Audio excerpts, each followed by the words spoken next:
a dream come true. Arms around you dancing. Yeah, the world's a burning room. I don't see it when all I see is you. Before we get started, I'd like to welcome you all to Hammond Castle. Hammond Castle was built between the years of 1926 and 1929 by John Hayes Hammond Sr., a mining engineer, diplomat, and great philanthropist. His son, John Jr., had a PhD in engineering and was a prolific inventor. As you know, Nicole and Michael are both engineers. Nicole is getting her PhD in engineering.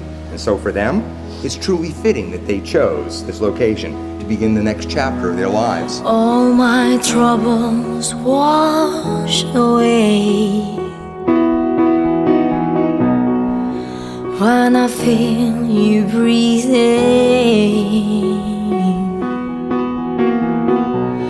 Everything in its right place.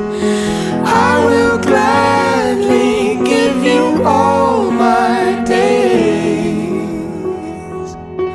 Even when the darkness falls around us and our bodies both let go, I just wanna wrap my love around your heart and soul.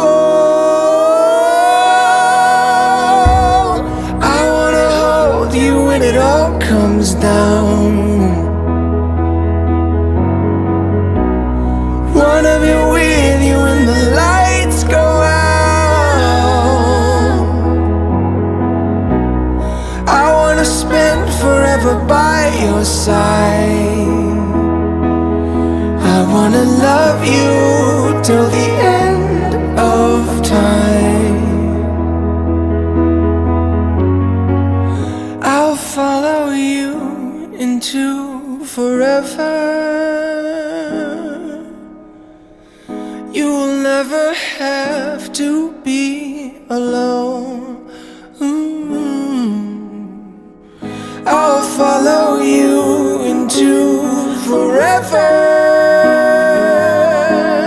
I'll hold you close and never let you go.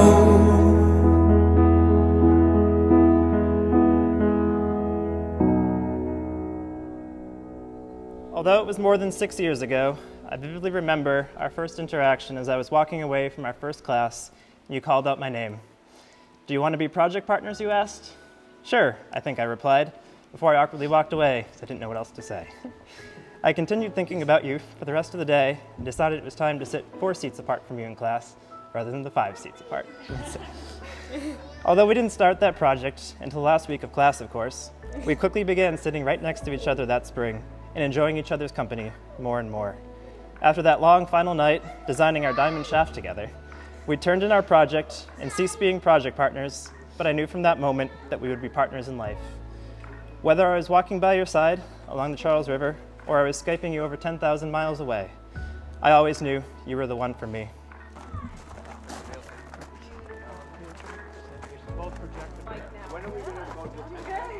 Hey bud, you did a really good job. Michael, about a month ago, we walked to Somerville City Hall to apply for a marriage license. While we were waiting to file our paperwork, we saw a list of the other licenses you can apply for, including a fortune teller's license. We began to ponder what this license could possibly entail, and I could tell that you were doubtful of its value as a very non-superstitious person. For example, you eat fortune cookies for the cookie part and throw away the fortune. This is even after telling you that the day before I met you, I received one with the fortune, "Happiness will soon come." While Somerville City Hall documents state that fortune telling includes the forecasting of the future or the reading of the past by any means. So I would like to convince you that fortune telling is real and that I can do this. Michael, I see in your past a man who took a chance on a girl, who constantly went away on big adventures, going to New York City for 3 months and then Australia just in your first year of dating. You always encouraged her to follow her dreams and supported her decisions. In your future, I see a wife who will support your dreams and make sure you can live out your own fairy tale. I also see in your past a caring man always thinking 20 steps ahead on how his actions could impact everyone else. I see you with a girlfriend who is a little bit more impulsive. In your future, I see a wife who has been enchanted by your patience and thoughtfulness and has improved herself just by being around you. Finally, I see in your past someone who wanted only the best surprise for your girlfriend, so you kept an engagement ring in your sock for a multi-hour hike up a waterfall in Iceland. I see someone who still gives your fiance butterflies when you walk in the room, even after 6.5 years of dating. In your future, I see a wife who will still feel under your spell by your love until you are old and gray, or young and gray. I know that this ceremony is about finalizing the marriage license we picked up and not about applying for a fortune teller's license. And even though you may not believe in fortune telling, Michael, reading the past tells me that our relationship is indeed magical, and reading the future tells me that I will love you for all of eternity. By the power vested in me, by the Commonwealth of Massachusetts, it is indeed my greatest joy and privilege to pronounce that you are now husband and wife. You may now kiss.